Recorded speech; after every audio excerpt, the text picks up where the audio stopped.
Joining us now is the candidate running for the Democratic primary in the 87th Assembly District, Farah Despeignes. We welcome you now to In the District. Good to have you. Good to be here. Thank you. So, for people who don't know why you're running, give us a little bit about why you're running. Okay, I'm running because as a teacher, I left Queens to come to the Bronx because I wanted to serve in an underserved community because that's where my heart is. And as a teacher, I discovered that the level of equity was so high that there is no way that you could solve the problems in the classroom. So I tried community organizing. I tried, working with elected officials, and that didn't seem to work. I tried being the president of the CEC in my district. It seems that those things don't actually get you where you want to be in terms of bringing equity to the people. So I decided this is the time to run for office so I can bring access and inclusion and equity, empowerment, and development to the people. And as you look across the 87th, what do you see in terms of district needs? Okay, for me, I think the greatest district need is actually education. So it's not education just for children, but also for adults, because when you think in terms of unemployment, part of the problem is that a lot of people are not trained properly so that they can be, they're not trained properly for the jobs that are available. So if we were to want to give people a second chance, we would want to train them for the jobs of the 21st century. So I think that begins with training and vocational education and of course education from K to 12.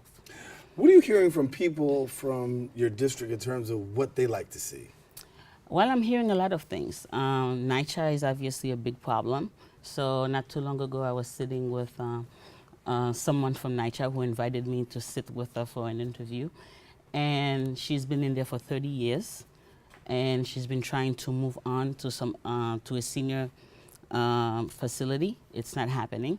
And she feels like there is no access, especially if, I guess, if you don't meet a certain criterion. And so that's a big problem. Employment is a big problem. Opportunities for young people is a big problem in terms of after-school organizations, in terms of, things for the young people to do. And so those things are big issues. And so tackling the issue of education, how would you approach that from the state assembly perspective, going up to Albany and representing your people?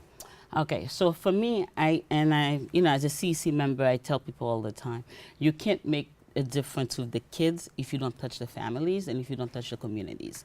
So one of the things that I've noticed in terms of education, there's a barrier between parents and community and the administration and teachers and so on. So I think that the first thing that we need to do is to break those barriers so that teachers and parents and community can really actually work together. So the move to community schools is actually a good thing, but we need to see it actually be more effective, because so far, yes, we have it in name, but including parents really in the formula, including the community in the formula, it's actually, there's a lot of work to be done.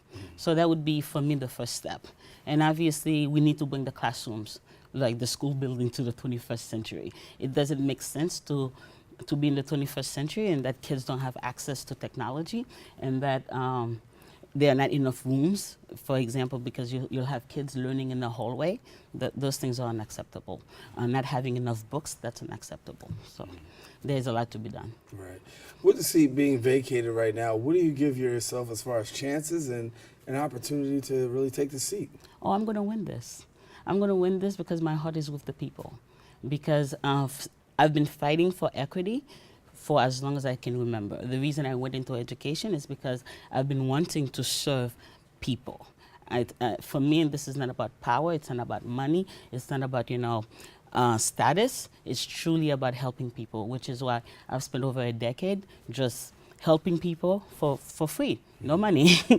I've been a volunteer across the board for so many things that... Yeah, well, do that for us. For people who don't know you, how would you tell us a little bit about yourself and why somebody should vote for you? You should vote for me because I care about our children, and I care about our seniors, and I care about bringing economic development to our district. So economic development is not gentrification. It's not just bringing businesses in. It's actually using the talents that are actually in the community to get people to develop themselves, because everything we need to have a great District 87 is right here in the Bronx. And everything we need to create a great Bronx is right here. So we need to invest in the people and in the community. When you talk about economic development, obviously a lot of concern goes on in our borough when it comes to development. We're seeing a lot of development, but yet and still there's a little question about affordable housing. Yes. And that's because we are not truly developing our people, right? Because if you're talking about developing people, then you need to make sure that they have the skills, right, to have the jobs that will actually give them the kind of living wage that they need in order to truly revitalize the Bronx. So that work is not being done. For people who you get the last word, tell people a little bit about, what you want them to know and why they need to go to the polls. They need to go to the polls because they need to vote for me, because I truly represent them. And the fact that I'm I'm not a politician to begin with, but I'm a new type of politician, wannabe leader, wannabe, in the sense that I understand that I alone cannot do it. So if you go on my website, you will understand that, yes, as a legislator, there is a lot that I can do, but as a people, we also need to be empowered, and we also need to be engaged, and we also need to be included in the process so that together we can do it. Now, what do you say to people who say, she hasn't held an elected office yet? Why? But I have held an elected office, even though it's just the CEC, but also I've been a community organizer. I've been working with people like President Obama for the longest time, because I organized my students to reach out to the former president then, because of the same situation we're having now, lack of equity in the schools. So being that I've run a classroom, I've been the leader of OFA, Organizing for Action in the Bronx. I am the president of my CEC. I'm certain that I'm qualified. All right. Farah Despeignes, thank you so much for coming and sharing with us, and best wishes for you as you run. Thank you so much. All righty. Well, thank you for joining us. We'll be back with more right after this.